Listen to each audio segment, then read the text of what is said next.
Picture an employee at a new job who sets their 401k contribution to 3% because that was the default on the enrollment form, and their employer matches 100% on the first 3% of salary, plus 50% on the next two. That employee walks away with 3% match, when the full match was 4%. That gap of 1 percentage point of salary per year compounds for decades simply because nobody explained the formula. Chen here. There are two match formulas that dominate the market. Formula A is 100% on the first 3% of salary plus 50% on the next 2%, which produces a maximum employer contribution of 4% of salary. Formula B is 50% on the first 6%, producing a 3% maximum employer contribution. Both patterns are common in plan documents you will encounter in the wild. Liam here. What does 100% on the first dollar actually mean? If you contribute $3,000 and your employer matches at 100% on that slice, you received $3,000 of employer money the moment those dollars cleared. No other widely available investment vehicle offers that return before the market does anything. Nova here. Last episode in this series, we introduced the three-fund portfolio framework as the vehicle. Today, we go into the engine room, specifically the match formula, that makes the 401k the first account you fill before anything else. The audience here already understands marginal tax brackets and the difference between contribution and growth.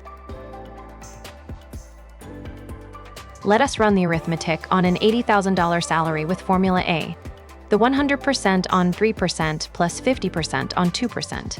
To get the full 4% match, you need to contribute 5% of salary, which is $4,000 per year.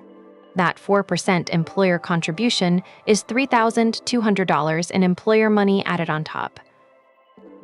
On a biweekly paycheck schedule, 26 pay periods, you need to contribute $153.85 per check to hit that 5% threshold across the full year. The plan's contribution percentage setting is a rate, not a dollar amount, so it recalculates every pay period automatically. Here is where I want to pause, because this tripped me up conceptually. If someone front-loads, puts a large lump contribution in January and February, and hits the $23,500 elective deferral limit before April, their paycheck contributions stop.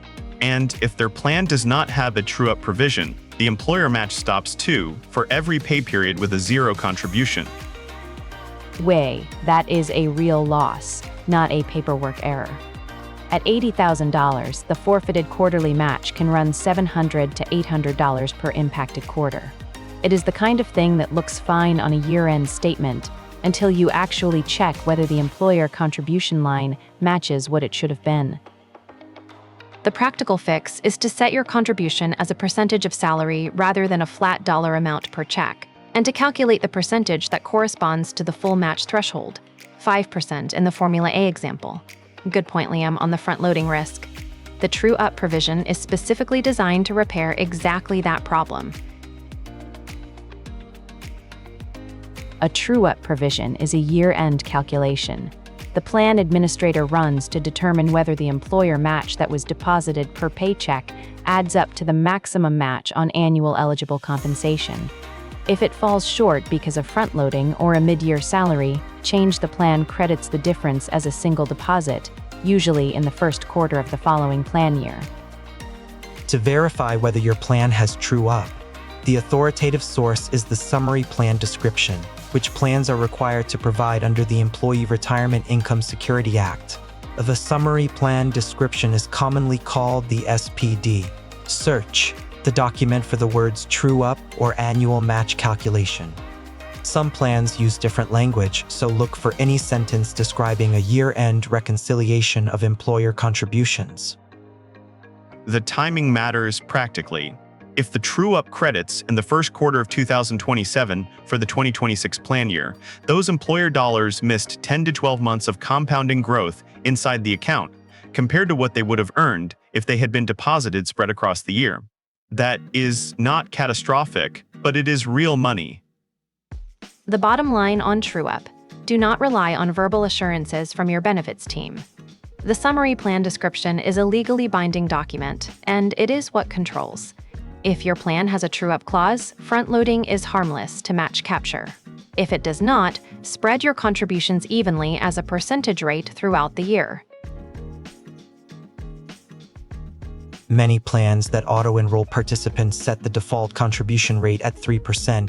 For Formula A, 3% employee contribution captures 3% employer match. That leaves the additional 50% match on the next 2% of salary sitting on the table unclaimed. The employee who accepts the default and never revisits it is permanently under-contributing relative to the match opportunity. On that $80,000 salary, 6 months of missing the top layer of match costs roughly $800 in employer contributions in that half year alone before any investment return. The top layer is the 50% on the next 2%. Over a 10-year career, the compounded opportunity cost of those first 6 months of under-contribution runs several $1,000s. The math is not subtle. The enrollment experience in most legacy plan systems does not help. You get a PDF, a username on a portal that requires Internet Explorer, and a confirmation email in a spam folder. Streamlined. At least the money is real once it lands. The practical rule is simple. Enroll on day one at the full match threshold contribution rate. But catch, Nova. The portal does not have to be pretty to work. If you intend to change your fund allocation later, that is completely fine. The priority is locking in the rate that captures the full match before a single paycheck passes without it. The Internal Revenue Code section on compensation limits caps the pay a plan may use when calculating the employer match. In 2026, that ceiling is $350,000. If your eligible compensation is above that number, the employer match formula applies only to the first $350,000. The arithmetic shift for a high earner is worth walking through. At $400,000 of salary with Formula A, the contribution needed to trigger the full 4% employer match is 5% of $350,000. That is $17,500, not 5% of $400,000. And that full match is 4% of $350,000, which is $14,000. Good point, Nova. One additional wrinkle, the plan document defines what counts as eligible compensation. Some plans use W-2 Box 1 compensation, some use plan year compensation, and some exclude bonuses. The summary plan description will specify which compensation definition your plan uses. That definition determines when the compensation cap is triggered during the year. For high earners approaching or above the $350,000 cap, the practical move is to model the full year math before January so you can set your contribution rate correctly from paycheck 1. Stay with us. The next scene brings together the match priority stack against the IRA and taxable account. The priority stack is the practical takeaway from this episode. First, contribute enough to your 401k to capture the full employer match. This is the only investment on the menu that begins with a guaranteed employer return before markets touch it. Second, if you have headroom after taxes, fund an IRA where you have more control over fund selection. Third, return to the 401k and fill it to the elective deferral limit of $23,500 in 2026. The reason the match beats the IRA in Step 1 is not fund quality or tax treatment. It is that the employer match return does not exist inside an IRA at all.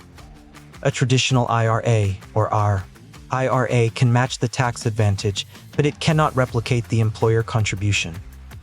That distinction is why match capture comes first, regardless of how good or bad the plan's fund menu is. Worth flagging here, safe harbor plans use a match formula with immediate vesting. Priority 3 is filling the 401k to the full elective deferral limit of $23,500, above and beyond the match threshold. Non-safe harbor plans usually have a graded or cliff vesting schedule, and the vesting episode later in this series covers those mechanics. What if the plan menu is genuinely bad, meaning high expense active funds and no index options? Good question, and Erica touched on this. The answer is still, capture the match first. Even a bad funds match return puts you ahead of anything in a taxable account. Then, route additional savings to the IRA, where you can pick VTI and VXUS and call it done. If you forget everything else from this episode, remember this: the employer match is the only guaranteed return in personal finance, and it expires every paycheck you do not claim it. Pull up your plan portal today, verify your contribution rate against the full match threshold, and confirm whether your plan has a true-up provision. Drop your plan's match formula in the comments. I want to see what formulas are actually out there in the wild. Okay, it is quiz time. Let's find out what's stuck. Think through each question carefully before you answer. Took notes. Hit like. Want more notes worth taking? You go to subscribe. An employer uses Formula A, 100% match on the first 3% of salary, plus 50% on the next 2%. What is the minimum employee contribution rate needed to capture the full employer match?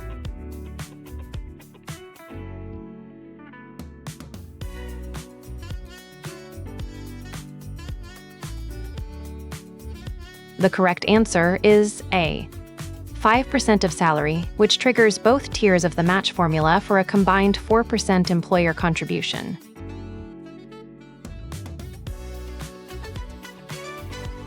An employee front-loads their 401k contribution and hits the elective deferral limit by March. Their plan lacks a true-up provision. What is the most likely outcome?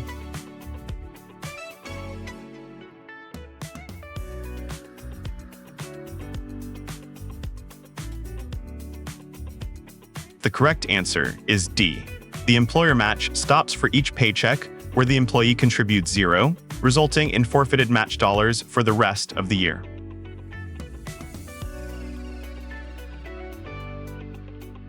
In 2026, what does the Internal Revenue Code Section 401(a)(17) compensation limit control?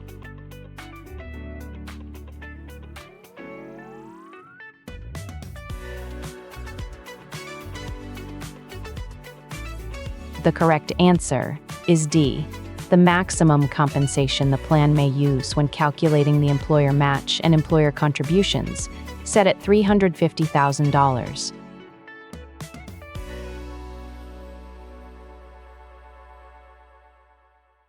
The core takeaway today is the priority stack. Capture the full employer match first, because it is the only place in personal finance where you can receive a guaranteed 100% return on your first dollar before the market does anything, and it disappears every paycheck you do not claim it. If you take one action this week, pull up your plan portal and verify that your contribution percentage is at or above the full match threshold. 3 years from now, you will look at your vested account balance and remember the exact moment you stopped leaving 4% of your salary on the table. Next episode, the decision that determines how those match dollars get taxed in retirement, whether the Roth or traditional bucket wins at your income level, and why optimizing on the wrong tax rate is one of the most expensive mistakes in the 401k space. If this episode helped you understand your plan's match formula, subscribe so you get the next one when it drops. The vesting schedule episode later in the series is one you will want to watch before making any job change decisions. Thanks to Chen, Liam, and Nova for the breakdown today. Signing off for Professor Erica,